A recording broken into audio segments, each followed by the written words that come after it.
안녕하세요. 사연 읽어주는 남녀입니다. 오늘도 와주셔서 감사드리며 그럼 오늘의 사연 바로 시작하겠습니다. 안녕하세요. 저는 얼마 전 세상에 둘도 없을 귀인을 만나 인생이 바뀐 70대 여성입니다. 여러분, 다다익선이라는 말 아시죠? 뭐든 많으면 많을수록 좋다는 고사성어인데 저는 가족에는 그 말이 예외라고 생각해요. 가족이 많으면 서로 의지해 다복하게 살 것 같지만 현실은 누군가 희생하지 않으면 그 행복은 유지되기 힘들다는 겁니다. 저는 그 다수의 행복을 위해 희생하며 산 미련한 사람이었어요. 남편에게는 9명의 동생들이 있었고 저는 그 집의 맏며느리였죠. 남편은 중매로 만나게 된 사람인데 3번 만날 때까지도 그 집의 형제가 그렇게 많은 줄은 몰랐어요. 중매를 해준 분도 그걸 알면서도 아버지와 입을 맞추고 딱 숨기고 있었던 거예요. 우연히 그 사실을 알게 된 엄마는 아무래도 안 되겠다고 했는데 아버지와 할머니가 밀어붙여서 하게 된 결혼이었습니다. 아니, 아무리 그래도 정도가 있지. 10형제? 거기다 장남? 아이고, 안 돼. 밑으로 그만한 동생이 줄줄이 딸린 집에 어떻게 시집을 보내요. 경숙이 고생길 훤히 보이는데 당신은 그런 자리에 시집 보내겠다는 거예요? 그래서 시집 안 보내고 붙들고 살 거야? 없이 사는 집에서 나 개고생하는 거지. 있는 집에 보내는 건데 뭐가 문제야? 경숙이 저거한테 그 정도 시집 자리는 둘도 없는 기회지. 당신 그 집 막내가 지금 몇 살인지 알아요? 11살이래, 11살. 거기다 그 집 넷째인가 5째는 첩이 낳은 자식이랍디다. 가진 게 많으면 뭐해. 그런 개족보 집안에 어떻게 우리 경숙이를 보내느냐고. 경숙이가 그 집 맏며느리 되는 거지 보모로 간다대? 애 키워주는 사람도 있다는데 왜 난리야? 경숙이 너 잠만 말고 얼른 날 잡아 시집 가라. 나이가 그만이 찼는데도 부모 품에 있는 거 불효다. 밑으로 동생 줄줄이 딸리기는 저도 뭐 마찬가지였어요. 지금이야 젊은 사람들 애 하나 낳는 것도 안 한다지만 제 밑으로 동생이 셋이었고 저도 셋을 낳았으니까요. 우리 집 4남매 장녀도 힘든데 10남매 맏며느리 자리라고 하니 솔직히 내키지는 않았습니다. 하지만 쉽게 키웠다는 말을 들을 정도로 날 때부터 효녀였던 게 문제였죠. 을에 그 집안에 처음 태어난 아이는 어떤 식으로든 집안의 본이 되어야 한다고들 하잖아요. 첫째 희생시켜 줄줄이 딸린 자식들 편하게 키우는 게 당연한 풍토였고요. 남자로 태어나면 그만큼 대접도 많이 받고 권리도 생긴다지만 장녀로 태어난 저는 제대로 받은 것도 없이 그저 부모를 위해 효도할 길만 찾은 거예요. 처음엔 망설였던 결혼을 덥석하겠다고 한 건 일종의 보상 때문이었습니다. 시아버지가 사람을 보내 친정집을 고쳐주셨거든요. 장마 때마다 물이 새던 지붕을 보수하고 오래된 시멘트가 깨져서 여기저기 흙이 드러나 먼지가 날리던 마당에 시멘트도 다시 발라주셨고요. 연탄 떼던 집에 보일러 공사까지 해주셨으니 그야말로 친정집을 환골탈태 시켜주신 겁니다. 동네 사람들은 부모님께 큰딸 시집 잘 보냈다. 역시 큰딸은 살림 미천이라며 부러워했어요. 저는 부모님께서 저로 인해 남들의 부러움을 살 수 있다는 게 좋았죠. 그게 효도라고 생각했으니까요. 그래도 다행인 건 시댁 어른들이 참 좋으신 분들이었다는 겁니다. 시집살이가 없다고 할 수는 없겠지만 그래도 저를 장남 며느리라고 그만한 대우는 해주었거든요. 그때 저는 가진 것도 없고 내세울 것도 없는 집안에서 온 저를 그렇게 대해주시니 그저 감사했어요. 아가, 앞으로는 네가 이 집 주인이다 생각하고 살아라. 종학이 그게 아무리 장남이어도 결국 곳간 열쇠 쥐고 있는 안 사람이 이 집 주인인 거야. 내가 너한테 다 물려주마. 대신 너는 그만한 책임감을 가져야 돼. 그러면서 시어머니께서는 말 그대로 곳간 열쇠와 당신의 귀한 패물함도 열어 보여주셨죠.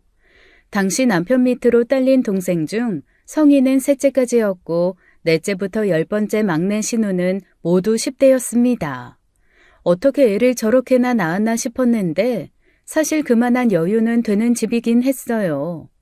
맏며느리로서 주방 일도 보고 종일 바쁘게 움직여야 하긴 했지만 집에서 일해주시는 분이 둘이나 있어 그렇게 힘들진 않았죠.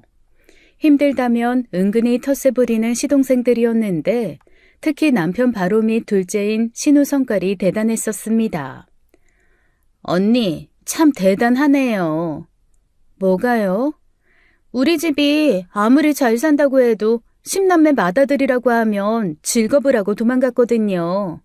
그래서 우리 오빠가 27이나 됐는데도 결혼도 못했잖아요. 근데 언니는 돈이 얼마나 좋았으면 겁도 없이 이런 자리로 시집을 와요? 나 같으면 절대 안 갔을 텐데.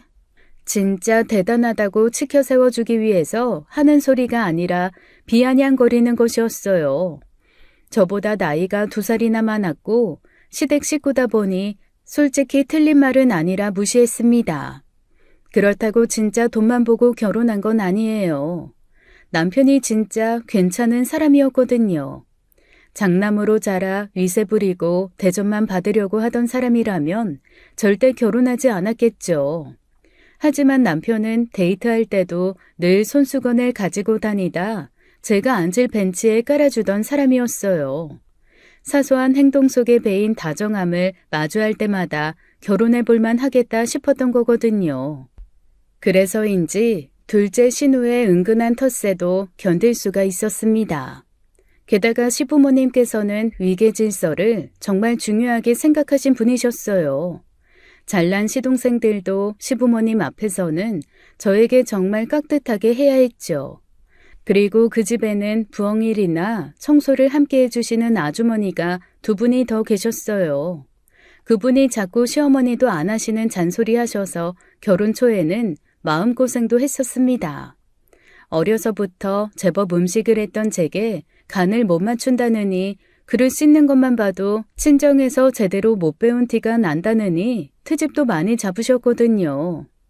그럼에도 제가 견딜 수 있었던 건 위계 질서를 잘 세워주신 시아버님 덕분이었죠. 아이고, 새색시 손끝이 그렇게 야물딱지지 못해서 어떡해?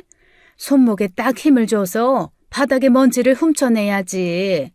걸레질 하나 못해 이 집 맏며느리 노릇을 어떻게 할 거냔 말이야. 이봐 원주댁, 내가 쟤를 이 집 걸레질 시키려고 들인 줄 알아? 걸레질이 마음에 안 들거든 원주댁이 하면 될 일이지 왜 애를 가르치려고 들어? 애 가르치는 건 종아기 엄마가 할 일이니 자네는 그저 자네 할 일이나 해. 맏며느리라지만 어리다는 이유로 그 집에서 일하는 사람들이 저를 무시하거나 텃세 부리지 못하게 해주신 거예요.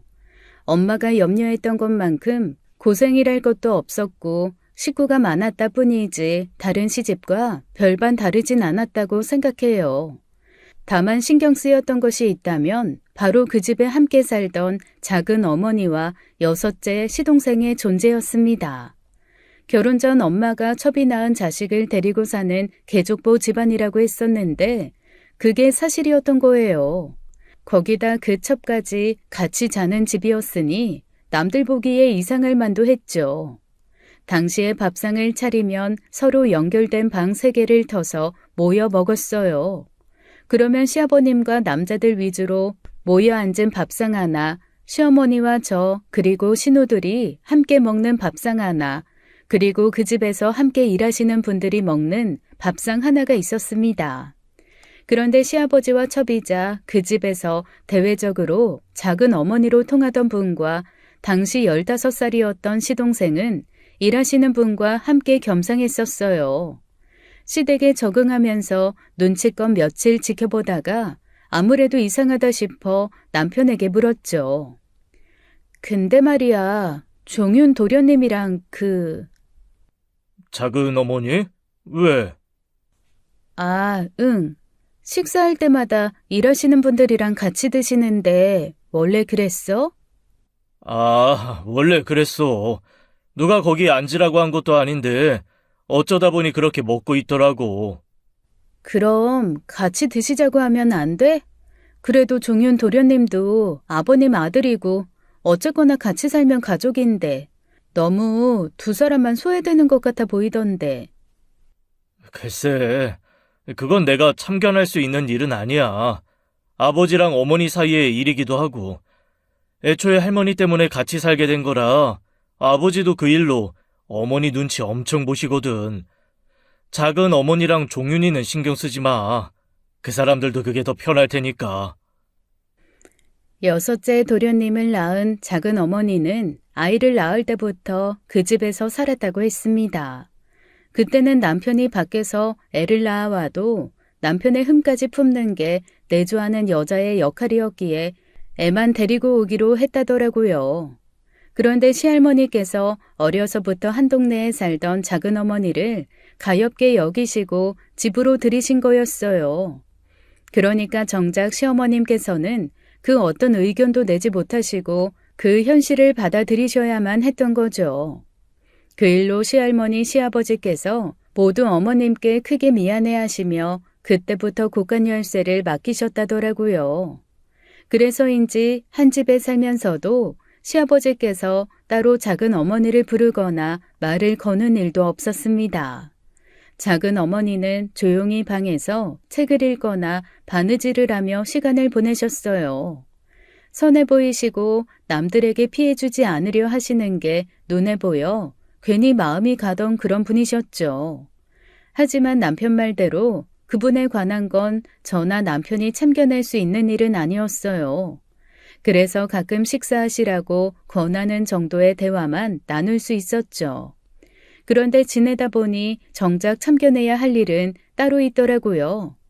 남편의 다른 시동생들이 여섯째 시동생을 은근히 따돌리며 괴롭힌다는 것이었습니다. 야, 서자, 쫀디기 좀 구워와. 나 그런 거 못해. 못하긴 뭘 못해? 너네 엄마 별명이 부엌대기였다는데. 너네 엄마 자식이면 너도 할 수 있는 거 아니냐? 그런 거 아니야. 아니긴 꼴에 자존심은 있다 이거네. 야, 그리고 너 학교에서 아는 체 하지 말라고 했지? 그런 적 없어. 그런 적 없는데 창식이가 집에서 TV 봤냐고 물었을 때 장학 퀴즈 본다고 그랬냐? 우리 반에 TV 있는 집이 우리 집밖에 없는데 네가 그런 식으로 대답하면 우리 같은 집에 사는지 다 알잖아. 하필 여섯 번째 시동생과 같은 해에 태어나 동갑내기로 자란 일곱 번째 시동생이 그렇게 괴롭히곤 했죠. 옆에서 조마조마한 마음으로 듣다 보면 사실 별 내용도 아니었어요. 화낼 일도 아니었는데 일부러 조금이라도 트집 잡아 화풀이 하는 것이었죠. 별사탕을 입에 한 움큼 넣고 아드득 아드득 씹어먹으며 다가올 때마다 제가 다 노이로제가 걸릴 것 같더라고요. 도련님, 그러지 마시고 들어가서 책이라도 읽는 게 어때요? 아, 갑자기 무슨 책이요? 이번엔 종석도련님 좋은 대학 가실 것 같던데. 그래서 그런지 아버님이 종민 도련님한테도 기대가 크세요. 아, 형은 형이고 저는 저죠. 왜 가만히 있는 사람한테 그래요? 아이씨, 기분 잡쳤어. 제가 그러면 일곱 번째 시동생은 저를 흘겨보며 자리를 뜨곤 했습니다. 그런 일이 몇 번 있다 보니 여섯 번째 시동생이 제가 일부러 그런다는 걸 알고 꾸벅 인사를 하더라고요. 작은 어머니 닮아 그런지 성격이 순하고 남에게 싫은 소리 못해 자꾸 마음이 가는 그런 애였어요. 함께 지내면 지낼수록 어른들 사정에 태어날 때부터 너무 많은 상처를 받고 자랐겠구나 싶어 마음도 아팠죠. 나이 많은 형이나 누나는 아예 상종도 안 해주고 자기보다 나이가 어리거나 같은 형제 남매들은 대놓고 서자라고 무시했거든요. 거기다 은근히 작은 어머니까지 무시하는 게 마당에서 마주쳐도 인사도 하지 않고 무시하는 게 일상이었습니다. 아무리 집집마다 사정이 있다지만 어린애들이 어른에게 대놓고 그런 식으로 행동하니 보기는 안 좋더라고요. 내가 끼어들 일은 아니지만 도련님들이나 아가씨들 좀 너무한 것 같아. 아무리 그래도 어른인데 어떻게 그렇게 대놓고 무시해? 낮에 무슨 일이 있었는 줄 알아? 종민 도련님 말이야. 작은 어머니도 같이 밥 먹는 자리였는데 자꾸 저쪽 상에서 먹을 때마다 일부러 첩첩첩 그러면서 먹는 거 있지? 듣다 너무 민망스러워서 내가 왜 그러냐고 물었더니 글쎄 뭐라고 하는 줄 알아? 뻔뻔한 얼굴로 그냥 먹는 소린데요? 라는 거야. 아니 왜 그렇게 못됐어? 그런 일이 있었어? 아, 이 자식이. 종민이가 요즘 사춘기라 그런지 유독 그렇게 엇나가는 일이 많아. 내가 한마디 하긴 할게. 근데 어머니가 작은 어머니나 종윤이 일로 종민이 혼내는 거 안 좋아하셔서 좀 조심스럽기는 해. 왜? 혼낼 건 혼내야지. 아버님 위계질서 중요하다고 생각하시는 분인데 어떻게 어른한테 그러는 걸 그냥 두고만 보셔? 애들이 아버지 앞에선 절대 안 그러잖아. 게다가 어머니 입장에서는 좀 그렇지. 비슷한 시기에 임신했는데 할머니가 작은 어머니 집에 들여 종윤이 낳게 한 것도 있고, 그래서 종민이가 다른 형제들과 달리 상대적으로 관심도 덜 받고 자란 것도 있거든. 그래서 어머니께서도 아시면서 모른 채 하시는 거구나. 아무리 그래도 그렇지. 엄마가 대놓고 작은 어머니나 종윤이 싫어하는 티는 안 내셔도 그런 식으로 자기 분풀이 하시는 거야. 뭐 작은 어머니 좋은 분이시고 종윤이도 착한 거 알지만 내가 할 수 있는 것도 한계가 있어. 그게 참 생각보다 어려운 관계더라고요. 저야 제3자이니 작은 어머니나 여섯째 도련님한테 연민을 느낄 수 있는 거였어요. 어머니나 다른 형제들한테는 굴러들어온 돌이나 다름없으니 그렇게 떳떳하게 미워할 수 있는 것이었고요. 그러니 제가 할 수 있는 일이라곤 그들이 이 집에서 조금이라도 덜 소외되게 알게 모르게 챙겨주는 것이었죠. 그 두 사람은 방도 따로 썼는데 집에서 가장 구석지고 작은 방이었습니다. 원래는 더 큰 방이었다는데 시할머니 돌아가시고 둘째 신우가 그 방을 차지해서 밀려났다더라고요. 오래전 노비들이 쓰던 행랑채였다는데 어쩌다 들여다보면 그 작은 방도 어찌나 깔끔하게 하고 사시는지 성격이 다 보였죠. 그러던 어느 날이었습니다. 늘 그렇듯 7번째 도련님이 문제였어요. 학교에서 무슨 일이 있었는지 잔뜩 화가 나서는 집에 오자마자 벼랑간 6째 도련님한테 시비를 걸었죠. 야, 심종윤! 너 이리 나와! 도련님, 무슨 일이에요? 왜 그러는 건데요? 내가 형수 보고 나오라고 했어요? 이 집 서자 새끼 보고 나오라고 했는데 왜 형수가 나서서 난리예요? 서자라뇨. 도련님, 아무리 화가 나도 그건 아니죠. 말은 좀 가려서 해야죠. 형수는 왜 맨날 종윤이 그 새끼 편만 들어요? 나는 우리 형 진짜 동생이지만 심종윤 그 새끼는 아빠 자식이지 우리 형 동생도 아닌데. 그러면 형수한테도 가족인 건 아니잖아요. 그런 말이 어딨어요. 무조건 피를 나눴다고 다 가족이에요? 이 집에서 같이 살면 다 같은 가족이지. 저는 원주댁 아주머니도 소구댁 아주머니도 가족처럼 생각해요. 게다가 아버님 핏줄 이어받았으면 형님이나 도련님한테도 가족이지.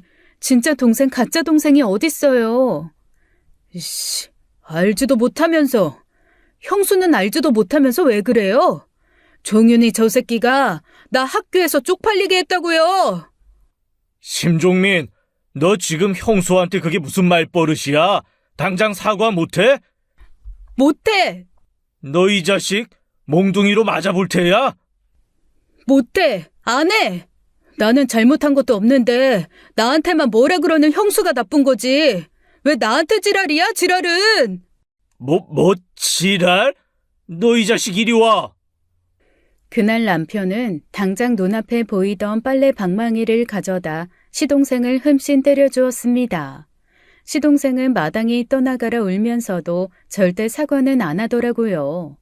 대체 무슨 일인가 싶어서 6번째 도련님 찾아가 물어 알게 된 전말은 더 황당한 것이었어요. 알고 보니 학교에서 친구 물건을 훔친 모양인데 그걸 다른 친구에게 누명을 씌우는 걸 보고 6번째 도련님이 선생님을 찾아가 말했나 보더라고요. 빨리 이야기해준 덕분에 선생님 선에서 문제를 빠르게 해결한 건데 7번째 도련님이 그 사실을 알고 적반하장으로 왜 일렀냐고 그난리를 피운 거죠. 결국 시부모님께서는 그 일을 알게 되시고 시아버지께서는 잔뜩 화가 나셔서 쫓아내겠다고 난리가 났었습니다. 그런 이유로 그때부터 7번째 도련님은 저를 원수대하듯 하기 시작했고 반대로 6번째 도련님은 제게 천천히 마음을 열기 시작한 거예요. 그렇게 알게 모르게 크고 작은 갈등을 겪으며 시집에서 함께 산 지도 3년째 되던 날이었습니다. 생각지도 못한 일이 생기고 말았어요. 시아버지께서 갑작스럽게 병으로 돌아가신 것이었죠. 벼랑간 병원에 실려가기 전까지만 해도 정말 건강하셨던 분이시거든요. 그런데 병원에서 검사받고 백혈병 판정을 받자마자 급속도로 건강이 안 좋아지셨고 당시 기술로는 백혈병 치료가 힘들어 허무하게 돌아가시고 말았습니다. 아버님을 갑자기 보낸 슬픔도 슬픔이지만 문제는 작은 어머니였어요. 시할머니 돌아가시고 이어 아버님까지 돌아가시면서 작은 어머니께서 그 집에 남아있을 명분이 사라진 거거든요. 작은 어머니도 그걸 너무나 잘 알고 있었고 시누이와 시동생들은 기다렸다는 듯이 내보내자고 입을 모았습니다. 둘째인 신우는 장례식이 끝나자마자 시어머니께 그러더라고요. 엄마, 아버지도 돌아가셨는데 정리할 건 제대로 정리해야지. 뭘? 뭐긴 뭐야. 종윤이랑 종윤이 엄마 그대로 이 집에 둘 거야? 아버지 돌아가신 거 아휴 진짜 너무 마음 아프고 슬픈데 이참에 잘 된 거지. 그 꼴도 보기 싫은 첩 내보낼 기회잖아. 별걸 다 신경 쓰네. 너는 얼른 너희 시집이나 돌아가. 아니 내가 못할 말 했어? 종환이 너도 그렇게 생각하지 않아? 나만 그래? 그래, 엄마. 아버지도 없는 마당에 엄마가 왜 작은 엄마를 데리고 살아. 솔직히 작은 엄마 나쁜 사람 아니란 거 알지만 평생 그 존재만으로도 엄마 괴롭혔던 사람이라 나도 싫어. 아이고 내가 알아서 해 내가. 득달같이 달려들어 한낱같이 시어머니를 쪼아댔는데 시어머니께서 무슨 생각이신지 날벌레 쫓듯 쫓아버리셨어요. 아무래도 시아버님 장례가 끝난 지 얼마 되지도 않은 상황에 머리 아프게 거기까지 생각하고 싶지 않았던 거죠. 그렇게 일주일쯤 지났을까 어머님과 마루에서 곶감을 만들 단감을 깎고 있던 중이었습니다.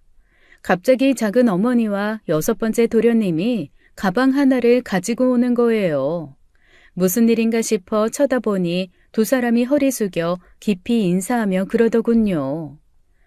형님, 그동안 염치 없게 신세 많이 졌습니다. 우리 종윤이 잘 키워주셔서 감사해요. 작은 어머니, 갑자기 무슨 말씀이세요? 어디 가시게요? 경숙 씨도 고마워. 그동안 우리 종윤이 시동생으로 잘 대해주고 고마운 게 많았는데 내가 그걸 표현을 못했네. 이제 종학이 아버지도 없는데 내가 여기 어떻게 있어? 어디로 가시게요? 가실 곳은 있으세요? 일단 친정으로. 친정은 무슨? 그런 자식 없다고 내다버린 친정에서 받아준다든? 그때였습니다. 처음엔 당황해 쳐다보던 시어머니께서 눈길을 거두시며 퉁명스레 그러셨어요. 시어머니 말씀에 작은 어머니는 땅만 보며 눈치를 보고 계셨습니다. 아무래도 갈 곳이 없는 게 분명해 보였어요.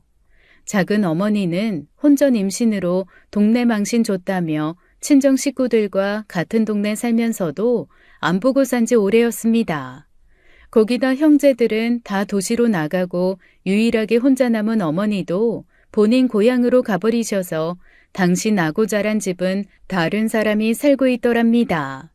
작은 어머니 사정을 아니 저는 붙잡고 싶었는데 제가 나설 자리가 아니라 발만 동동 구르고 있었어요.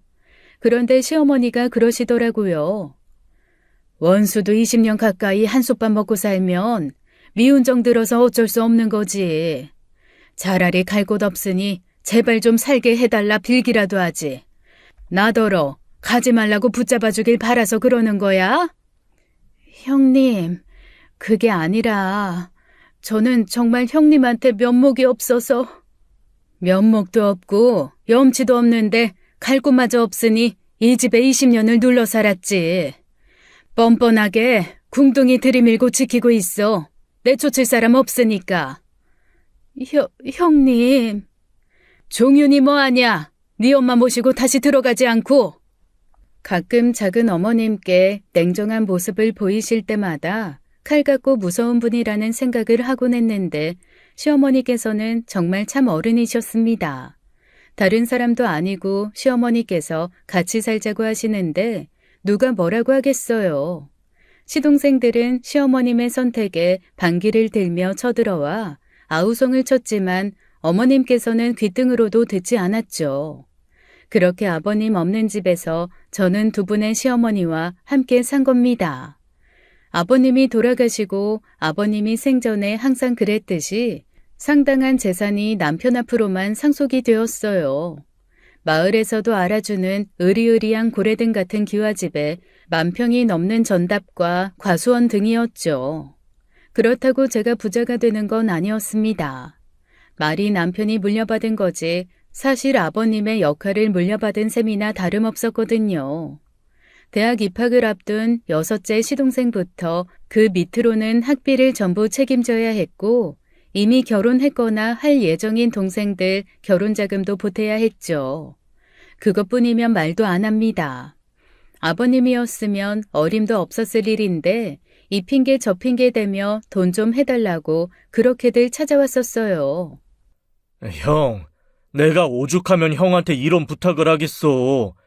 내가 명색이 영업사원인데 차가 없으니 너무 불편해 그러잖아. 지금도 봐. 엄마 좀 보려고 내려오려면 버스 타고 터미널에서 아는 사람 찾아 얻어 타고 와야 하고. 차는 무슨 차. 영업사원이라고 다 차 가지고 다닌다고 누가 그래? 그리고 너는 양심도 없냐? 돈 좀 해달라고 30만 원 가져간 게 엊그제야. 어디다 쓰는지 물어보지도 않고 턱하니 내주니 내가 무슨 네 돈 맡겨놓은 은행처럼 보여? 아이 진짜 솔직히 말하면 아버지 재산에 우리 몫도 있는 거잖아. 아버지 살아계실 때 너 결혼해 집 산다고 해서 돈 해준 거 다 안다. 엄밀히 말하면 네 몫은 거기서 끝났다고 봐야지. 차는 무슨 놈의 차야? 양심도 없는 놈이 차가 얼만 줄이나 알고 차를 사달래? 다 잘 살자고 하는 일인데 그걸 못 해줘? 적어도 네 자식들 학비 걱정은 안 하게 내가 뒷바라지 해줄 테니까 제발 사람답게만 살아라, 어? 어제 셋째 시동생이 와서 차 타령하면 그 뒷날엔 상주 사는 신우가 갑자기 올라와 돈 타령을 했습니다. 오빠, 우리 형우 아빠 안 돼 죽겠어. 사정 횡포에 하루가 다르게 말라가고 있다고. 오빠가 형우 아빠 보면 내가 하는 말이 무슨 말인지 알 거야. 그래서 어쩌라고. 한서방 마른 오징어 되고 있는 게 나랑 무슨 상관이라고 야단이야? 말을 왜 그렇게 해? 아니, 명색이 이 집 첫째 사위가 사장 횡포 때문에 출근하기 힘들다는데 그럼 오빠가 가게 하나 차려줄게. 뭐 그렇게 나와야 하는 거 아니야? 아주 가지가지들 하네. 내가 대체 왜 네 서방 가게까지 차려줘야 하냐? 야 심재순, 너 막말로 아버지 살아계셨으면 감히 지금 올라와서 이런 말 꺼냈겠냐? 이것들이 하나같이 아버지였으면 어림도 없을 일을 갖다가 내가 말했지. 내가 너희한테 아버지가 남긴 재산으로 해줄 수 있는 건 정해져 있다고. 학비, 결혼, 그 외에는 어림도 없으니까 그런 줄 알고 김칫국 그만 마시고 돌아가. 진짜. 아빠가 한두 푼 남긴 것도 아닌데 그 정도 떼어주는 게 뭐가 그렇게 어렵다고 그래? 막말로 다 오빠 거라고 할 수도 없잖아. 나도 아버지 자식이야. 아버지도 내 사정 들었으면 충분히 도와주실 수도 있었을 거라고. 정말 지긋지긋할 만큼 찾아와 돈 달라고 떼를 쓰니 남편도 별 수 없이 내준 적도 많아요. 그러니 그 많은 재산을 상속받았다고 해서 저희 부부의 삶이 뭐 엄청나게 변한 것도 아니었습니다. 어머님께서도 머리 아픈 일은 딱 질색이라며 재산권은 전부 남편에게 일임해 버리셨고요. 올 때마다 반가워야 하는 게 가족인데 이번엔 또 무슨 구실로 얼마를 달라고 하려나 싶어 어느 순간부터는 반갑지도 않았죠. 모르는 사람들은 제가 그 기와집 안주인 됐으니 자식들한테 상속할 재산 잘 지켜놓으라고 하는데 웃기는 소리였어요. 시동생들이 그렇게 한번 왔다 갈 때마다 저는 멋모르는 제 아이들 바라보면서 그랬습니다. 지혜 원준이 원일이는 공부 열심히 해서 돈 많이 벌어라. 아버지 말년에는 너희 줄 거 한 푼도 없이 탈탈 털리게 생겼으니. 그렇다고 남편을 원망한 적은 없습니다. 그래도 두 시어머니 뭐 하나 부족한 거 없이 잘 모셨고 자식들도 배골치 않고 남부럽지 않게 키웠거든요. 나중에 빚이나 안 물려주면 되지 하며 마음 비우고 살았더니 그 재산에 욕심도 안 났고요. 그렇게 또 수년이 지난 후 고향에서 자리 잡은 넷째 시동생과 막내 시누만 빼고는 집을 나갔죠. 딱 10년 전만 해도 미어 터지게 복작복작했던 집이 어느새 휑하니 비었습니다. 온 가족이 함께 모이는 날은 추석이나 설날 같은 명절뿐이었고 더러 어버이날에 한두 명씩 찾아오곤 했습니다. 시댁이 대대로 해온 게 있어 그런지 아버님이 안 계셔도 명절에 복작거리는 건 수년이 지나도 똑같았어요. 얼굴도 잘 모르는 온 마을의 사람들이 시댁 마당에 둘러앉아 밤낮 없이 먹고 가는 게 명절이었죠. 그러면 심씨 집안 며느리들만 아주 죽어나는 거예요. 식구가 줄면서 함께 일해주시던 아주머니들도 전부 보내드리고 그걸 다 두 시어머니와 셋째 동서까지 넷이 함께 했거든요. 가족이 그렇게 많은 만큼 다 잘 살면 좋겠는데 셋째였던 시동생은 이혼으로 동서가 없었고 그 밑으로 있던 나머지 시동생들은 결혼이 늦어 동서들 덕보기까지 좀 시간이 걸렸습니다. 그렇게 바쁘게 명절을 보내고 나면 저한테 꼭 봉투를 주고 가던 사람이 바로 여섯째 도련님이었어요. 어머, 이게 뭐예요? 형수님, 이번에도 너무 고생하신 것 같아서 따로 챙겼어요. 아유, 뭘 제 것까지 챙겨요. 어머님 두 분도 다 챙기시면서. 다음부터는 그러지 말아요. 형 알면 저 혼나요. 어머님도 모시고 사시는데 제가 더 넣어드려야 하는데 그러지 못해 죄송할 따름이에요. 제가 꼭 성공해서 형수님께 이 은혜 갚겠습니다. 은혜는 무슨, 모시고 사는 것도 아니고 그냥 같이 사는 거지. 작은 어머니가 어디 손 가시는 분이세요? 혼자서도 척척 뭐든 다 하셔서 제 손이 민망한데. 큰 어머니랑 큰형, 그리고 형수님이 아니셨으면 저희 모자 신세가 어떻게 됐을지 몰라요. 어렸을 때부터 아무도 제 편 들어주지 않았을 때 먼저 나서서 제 편 들어주시고 늘 어린 저에게 존대해 주시고 존중해 주신 거 다 기억하고 감사해 하고 있었어요. 어머, 오늘 무슨 날이에요? 안 하던 말도 하고. 늘 감사했는데 한 번도 제대로 표현한 적 없었던 것 같아서 죄송해서요. 여섯 번째 시동생은 대학도 나왔는데 졸업 후 일이 잘 풀리지 않았었어요. 그렇게 어려운 형편에도 명절 때마다 용돈이라고 봉투 4개를 챙겨오는 그 마음이 너무 고맙더라고요. 솔직히 많지 않은 금액이었지만 고마워 한 푼도 쓰지 않고 뒀다가 작은 어머니께 쓰곤 했습니다. 그러다 시어머니마저 병으로 돌아가시게 되면서 또 한 번 문제가 생기고 말았어요. 여섯 번째 시동생이 작은 어머니를 모시고 가겠다고 한 것이었습니다. 형님, 형수님, 그동안 감사했어요. 이제 어머니는 제가 모시고 갈게요. 도련님, 그러지 말고 계속 여기 계시게 해요. 평생 여기서 사셨는데 도련님 계신 곳에서 적응해 사시려면 그게 또 얼마나 힘든 일인데요. 그렇다고 형님한테 제 어머니를 모셔달라고 할 수는 없잖아요. 안 될 게 또 뭐가 있어. 30년을 넘게 함께 살았는데. 종윤아, 어렵게 생각하지 마라. 네 어머니면 나한테도 어머니야. 지금 너 이러는 거 아버지도 큰어머니도 바라지 않으실 거다. 그래도 아닌 건 아닌 거예요. 내 어머니는 내가 모셔야지.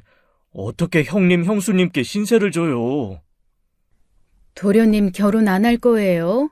앞으로 결혼도 해야 하는데 작은 어머니 모시고 가서 어떻게 하려고요? 시대가 바뀌어서 혼자 남은 시어머니 모시고 살아야 하는 남자랑 결혼하려는 젊은 사람도 없대요. 형님 말 들어요. 여지껏 같이 살았는데 불편한 게 뭐가 있고 새삼스럽게 신세일 건 또 뭐예요? 그렇게 시동생과 팽팽한 줄다리기를 하던 그때 밖에서 잠자코 듣고 계시던 작은 어머니께서 방으로 들어오셨습니다. 늘 그렇듯이 다소곳이 앉아 침착한 목소리로 제 손을 꼭 잡아주시며 그러셨어요. 경수가, 나 종윤이 따라갈게. 평생 내 아들이랑 오붓하게 살아본 적이 없어서 그래. 게다가 형님도 가시고 솔직히 여기서 계속 지내는 게 나는 좀 힘들어. 네 아버지 생각도 나고 형님 생각도 나고. 작은 어머니, 항상 고마웠어. 형님도 형님이지만 나는 경숙이 네 덕에 이 집에서 좀 편해졌다. 객식구들처럼 겉도는 우리 모자랑 같이 눈칫밥도 먹어주고 누구도 나서지 않으려고 할 때 우리 손 잡아줘서 고마워. 나 죽을 때까지 잊지 않을게. 가지 마세요. 어머님도 안 계시는데 작은 어머니까지 안 계시면 이 큰 집에서 호전해서 어떻게 살아요. 기어코 가겠다는 작은 어머니의 의지에 저도 모르게 눈물이 왈칵 쏟아져 나왔습니다. 내내 경숙 씨 하며 어려워하셨던 분이 겨우 경수가 하고 딸처럼 대해주신 게 몇 년 안 되었었어요. 이제야 좀 편해지고 가족이 되었구나 싶었는데 그렇게 갑자기 헤어지게 되니 마음이 너무 아팠습니다. 작은 어머니께선 우는 절 안아주셨고 결국 그 집에서 나가셨죠. 남편은 작은 어머니 모시고 잘 살라며 6번째 시동생 앞으로 돈을 내어주었습니다. 한사코 받지 않겠다고 했는데 남편이 그러더라고요. 아버지랑 어머니 뜻이야. 아버지, 돌아가시기 전에 너한테 많이 미안해 하셨다. 이러나 저러나 너한테 제일 미안했다고. 넌 뭐라고 하겠다고 하면 뭐든지 좀 도와달라고 하셨어. 어머니도 돌아가시기 전에 너 잘 보살펴주라고 하셨고. 아버지랑 큰어머니가 그런 말씀을 하셨어요? 내가 뭐라고... 내가... 미안했다, 종윤아. 그래도 제일 큰형이 너를 감싸고 보호해줬어야 하는데 나도 내 어머니 상처가 먼저라 너를 제대로 품어주지 못했어. 그래도 나는 너나 작은 어머니 미워한 적은 없다. 알지? 한바탕 눈물을 쏟은 형제는 그렇게 헤어졌습니다. 그 뒤로 한 번씩 찾아오곤 했었어요. 그 후로 3년간은 명절 때마다 작은 어머니 모시고 오곤 했었습니다. 그러다 작은 어머니마저 돌아가신 후로는 6번째 시동생과도 연락이 끊겨버렸습니다. 건너 들은 소식으로는 사업에 문제가 있었던 모양이라더라고요. 시동생 성격에 연락이 닿으면 도움 주려고 할까봐 일부러 연락을 끊은 것 같았죠. 그렇게 제 나이 70이 된 겁니다. 3년 전 남편도 가고 자식들도 다 상경해 혼자가 되었어요. 으리으리한 고래등 같은 기와집이었던 시댁은 그쪽으로 고속도로가 나게 되면서 사라졌죠. 온 식구의 추억이 있었던 집이었던 만큼 보상금도 모든 형제들에게 똑같이 분배해 나누어 주었습니다. 그런데도 여윳돈이 있지 않냐고 끈질기게 사람을 볶아댔었어요. 하지만 남편도 70이 넘어가자 곧 죽어도 내줄 게 없다고 딱 잘라버리더라고요. 전답하라 남편이 사업을 하기도 했었지만 동생들이 요류분 청구 소송을 한다 해도 내줄 게 없을 만큼 많이 나누며 살았거든요. 남편이 생각하기엔 딱 거기까지가 아버님 몫으로 내줄 수 있을 만큼 내줬다고 생각한 것 같았어요. 그래서 남편 죽고 제가 받은 거라곤 이사간 집과 건물 한 채 정도뿐이었죠. 자식들이 저보고 다 가지고 있으라고 해서 고스란히 가지고 있었고요. 그런데 남편 죽고 제가 재산 꽤나 받은 줄 아는지 신물이 나게 찾아오는 겁니다. 형수, 우리 원성이 유학 가기로 했어요. 유학? 갑자기 웬 유학? 결혼한다지 않았어? 결혼은 무슨, 물 건너갔어요. 그 집에서 요즘 같은 시대에 대학도 안 나와서 싫다잖아요. 그놈의 대학, 보내주고 말지 싶어 대학 가라고 했더니 나이 먹어 국내 대학 가기 싫다고 호주로 가겠대요. 호주? 아니, 갑자기 무슨 호주? 그 처자랑 결혼이 물거품 됐으면 적당한 다른 여자 만나면 되지. 젊어서도 절대 안 가겠다고 하던 대학을 이제와 가겠다는 거야? 그것도 외국으로? 아이고야, 서방님 말년까지 자식한테 등골 쪽쪽 빨리겠네. 그러니까 형수 찾아온 거잖아요. 형이 살아있을 때 뭘 했어요? 다른 건 몰라도 조카들 학비까지는 해결해주겠다고 분명 그랬잖아요. 그러니까 우리 원성이 학비 지원 좀 해줘요. 서방님, 입은 삐뚤어졌어도 말은 바로 하랬다고. 원성이 그게 가라는 대학은 안 가고 대학가에 호프집 차려서 사업하겠다고 해서 학비 대신 내준 돈은 잊었어? 그건 그거고 학비는 학비잖아요. 학비 내주기로 한 약속이 있는데 이러기에요? 그럼 저 땅속에 묻힌 자네 형님한테 가서 달라 그래. 나는 내 자식한테 줄 거 말고는 내줄 거 하나 없으니까. 진짜 너무한 거 아니에요? 형한테 받은 게 한두 푼도 아닐 텐데 다 늙어 왜 돈에 욕심을 부리고 그래요? 막말로 형 재산이 다 형수나 형수 애들 거라는 보장 있어요?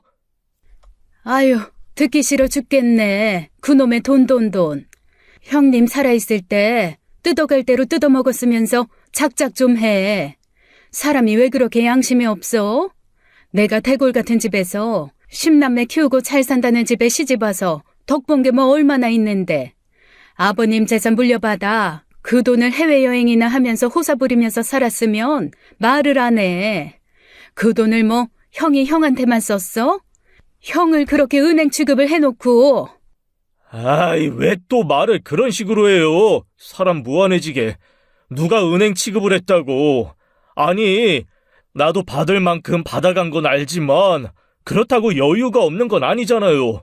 솔직히 툭 까놓고 말해봅시다. 종윤이 그거한테는 안 줬잖아요. 형 성격에 그거 꿀꺽하진 않았을 거고 언제 곧 종윤이 그거랑 연락 닿으면 달라고 맡겨둔 거 있을 거 아니에요. 저는 순간 뜨끔했어요. 시동생 중에 가장 영악하고 6번째 서방님을 싫어해서 그런지 그 돈까지 탐내더라고요. 분명 남편이 훗날 어떻게 될지 모른다고 남겨둔 돈이 있지만 그걸 홀라당 7번째 시동생에게 쓸 생각은 전혀 없었습니다. 그러지 마시고 그 돈 좀 내가 빌려 씁시다. 종윤이 그것도 나한테 미안한 게 많아서 나중에 알게 되더라도 받아들일 거예요. 참나, 잘못은 서방님이 더 많이 했겠지. 아유, 제발 좀 가. 사람 속 시끄럽게 돈 얘기 좀 그만 좀 하고. 나를 쥐어짠데도 서방님한테 줄 돈 10원 한 장도 없으니까 그렇게 알아. 나 좀 가만히 내버려 두라고. 그렇게 팔이 쫓듯 7번째 시동생을 내보냈어요. 가족이 많으면 개중엔 힘이 되는 가족도 있어야 하는데 어떻게 된 게 시자들은 하나같이 쓸모가 없었습니다. 연락 끊긴 6번째 시동생만 그리워졌죠. 그러던 중 제 인생을 뒤바꿀 첫 번째 사건이 터지고 만 거예요. 정기 검진 도중 암이 발견된 겁니다. 몸에 전혀 이상이 없던 터라 결과만으로도 큰 충격인데 그 와중에 아무것도 모르고 또 돈 달라는 신호전화에 진절머리가 나더라고요. 그래서 온 식구들을 집으로 불렀어요.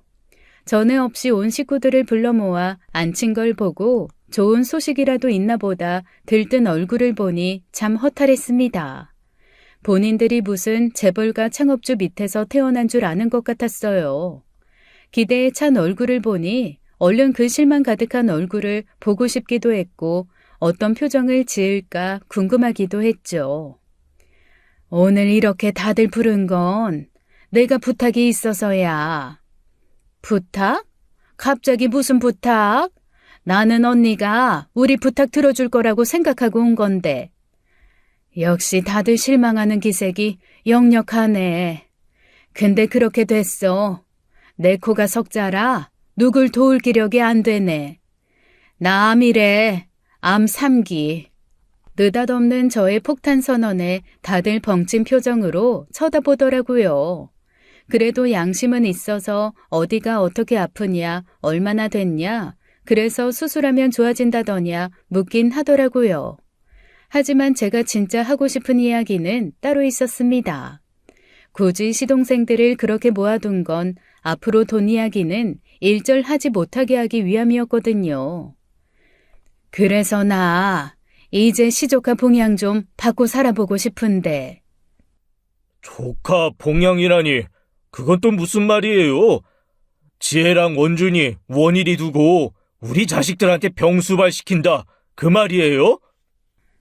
병수발이라고 하면 또 너무 미안해지지. 그래도 큰아버지 덕에 대학도 가고 사업도 해봤으면 큰어머니 병수발 잠깐 드는 거 고생도 아니지 않아? 아이, 그건 아니지.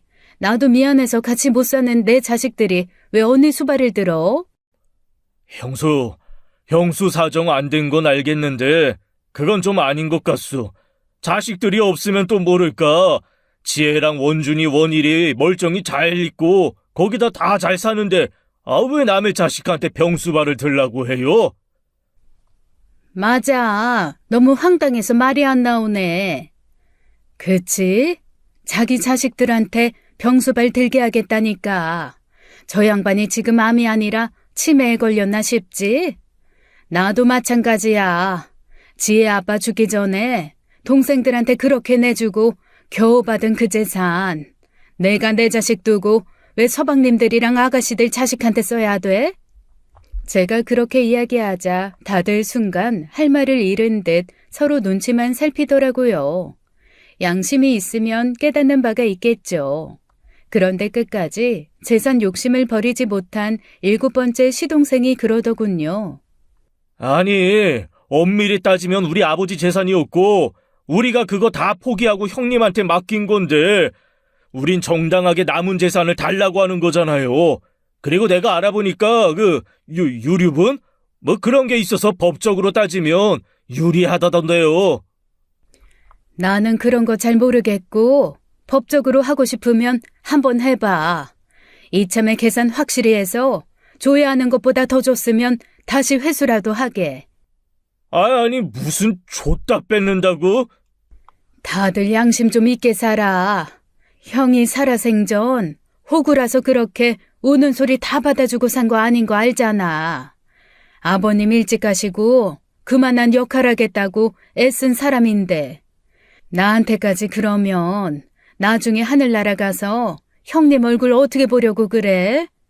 아니면 나 먼저 가서 서방님들 아가씨들 밤마다 꿈에 나와서 원망할 거야.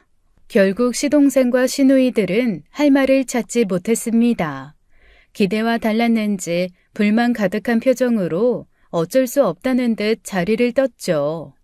이제는 돈 이야기가 쏙 들어가겠구나 싶었는데 정말이었어요. 그런데 사람 마음을 정말 아프게 한 건 돈 이야기를 할 수 없게 되자 연락도 뚝 끊겨버렸다는 것이죠. 돈 이야기만 한 게 아니라 제가 아프다는 이야기도 했잖아요. 그런데 어떻게 며칠이 지나도록 몸은 어떠냐, 식사는 제대로 하시냐, 그런 이야기가 하나도 없나요? 게다가 예전에 디스크 수술로 고생한 막내 시누이 수발 들어준 게 생각나서 더 서운했습니다. 사람이 그러면 안 되는 거잖아요. 제가 자기들처럼 돈을 달란 것도 아니고 수발 이야기도 정신 좀 차리라고 한 소리인데 그 안부 하나 묻는 게 그렇게 힘들었을까요? 그제야 모든 게 허탈하고 부질없다는 생각이 들더군요. 평생 맏며느리로 시부모 대신 살았으면 뭐합니까? 생각해보면 그리 이상한 일도 아니었어요. 진짜 부모도 자식한테 헌신하고 외면당하는 일이 부지기수인데 형수의 올케언니면 말 다 했죠. 애타는 마음을 가진 건 자식들 뿐이었어요. 정작 저는 굳이 더 이상 살아 뭐하나 싶어 힘든 치료받는 것도 그만두고 싶더라고요. 그래서 재산을 정리해 자식들에게 모두 나누어주고 남은 돈으로 요양원으로 들어갔어요. 큰딸이 울고불고 절대 안 된다고 난리였지만 저는 자식들한테 짐 되고 싶지 않은 마음이 컸죠. 이미 가정 꾸리고 사는 애들 시도 때도 없이 부르는 것도 혼자 있어 불안하게 하는 것도 싫었고요. 결국 제 고집을 꺾지 못했고 저는 요양원으로 들어오게 된 것이죠. 시설도 괜찮고 관리가 잘 되는 곳으로 골라 들어와서 그런지 나쁘지 않았습니다. 자발적으로 들어오긴 했지만 요양원에 모인 노인들 사이에 함께 있다 보니 마음이 좋진 않더군요. 인생 무상, 평생 그렇게 힘들게 살아온 인생이 무슨 의미가 있나 싶고요. 의사 선생님은 병도 병이고 시동생들과의 일로 우울증이 온 것 같다고 하는데 그냥 뭐든 귀찮았습니다. 가면 갈 테고 말면 말라지 그런 심정으로 하루하루를 보내던 어느 날이었어요. 낯선 청년이었는데 저를 아는 것 같더라고요. 조경숙 씨 되십니까? 그런데요? 누구세요? 함께 가실 곳이 있습니다. 모셔오라고 하신 분이 계셔서요. 나를요? 누가요? 가보시면 압니다. 오랫동안 기다리신 분이세요. 아니, 내가 누군지 알고 그쪽을 따라가요. 그게 심종윤이라는 분 아시는지요? 심종윤, 종윤이요? 우리 도련님인데? 저는 오래전 기억 한편에 묻어둔 이름에 외출 채비를 마치고 청년을 따라 나섰죠. 어떻게 된 거냐, 심종윤 씨랑은 무슨 사이냐, 수도 없이 질문을 했는데 청년은 싱글벙글 웃으며 묵묵부답이었어요. 아유, 사람 답답하게 왜 대답을 안 해요? 답답하고 야속한 마음에 흘겨보는데 어느새 차는 서울 도심에 멈춰섰죠. 으리으리한 건물 앞에 멈춰서서 저를 안내하는데 그곳은 바로 고급 실버타운이었습니다. 딱 봐도 고급 외장재로 만든 게 분명해 보이는 고급 빌라 같은 느낌이었어요. 어디든 힘없고 도움이 필요한 노인들을 위해 상주하는 사람들이 있었죠. 어리둥절한 마음으로 따라가니 청년은 503호 문 앞에서 멈춰 섰습니다. 그리고 초인종을 누르자 기다렸다는 듯이 누군가 재빨리 문을 열더라고요. 형수님, 아니, 이게 누구야? 종윤이 도련님 맞아요? 진짜? 잘 지내셨어요? 형님 가셨다는 소리를 너무 늦게 알아 그게 죄스러워요. 이게 대체 어떻게 된 일이야? 그동안 왜 연락도 없이 살았느냐고, 어? 아휴. 너무 놀라기도 하고 반갑기도 해서 저는 시동생을 얼싸안고 눈물부터 뽑았습니다. 시동생도 금방 눈시울이 붉어지더라고요. 그런데 뒤에서 누군가 또 다가왔어요. 안녕하세요. 저 이 사람이랑 결혼해서 함께 살고 있는 정연이라고 합니다. 말씀 많이 들었어요. 아이고, 안녕하세요. 어떻게 된 거야? 결혼도 했어? 그래, 결혼도 했겠지. 세월이 얼마나 흘렀는데. 자식도 있어? 둘 있어요. 지금은 다들 미국에 있고. 아유, 그래, 잘 됐다. 너무 잘 됐어. 근데 왜 결혼 소식도 안 전한 거야? 형이 얼마나 기다렸는 줄 알아? 그때 사정이 좀 있었어요. 시동생은 어렵사리 그때 사정을 이야기했습니다. 작은 어머니를 모시고 나갈 때 남편이 준 돈으로 사업을 시작했는데 동업자가 그 돈을 들고 튀었다더라고요. 이제 좀 잘 풀리겠다 싶었을 때 벌어진 일이라 죽을 만큼 힘든 시기를 보낸 거죠. 그때 동서가 나타나 가족도 돈도 직업도 아무것도 가진 것 없는 자기랑 결혼하겠다고 하자 그때부터 정신 차리고 다시 일어나 살기 시작했대요. 결혼 후 10년째가 돼서야 비로소 내 집 마련할 정도였고 그 뒤로는 탄탄대로라 엄청난 자산가가 된 것이었습니다. 그럼 진작 연락을 했었어야지. 왜 연락도 없이 살았어? 한창 돈 벌 때는 돈 버느라 정신이 없었는데 이제 형님이랑 형수님한테 은혜 좀 갚아보려고 싶었던 찰나에 몸이 안 좋았어요. 뇌에 종양이 있어서 그 수술로 미국에 갔거든요. 아니, 괜찮아? 그래서 모자를 쓰고 있었던 거야? 다 나았어요. 그 뒤로 다시 귀국해 회사도 정리하고 아내랑 여기로 들어온 거예요.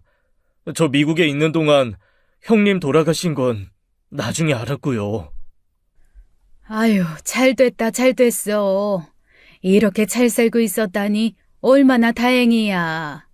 형도 하늘에서 안심하겠어. 그런데 형수님 소식도 들었어요. 어렵게 원준이랑 연락 닿았거든요. 아유, 나야 나이도 많고 아플 때가 돼서 그런 건데 뭐. 형수님, 그러지 말고 저희랑 여기서 살아요. 이미 형수님 자리도 만들어 놨어요. 뭐? 아유, 됐어.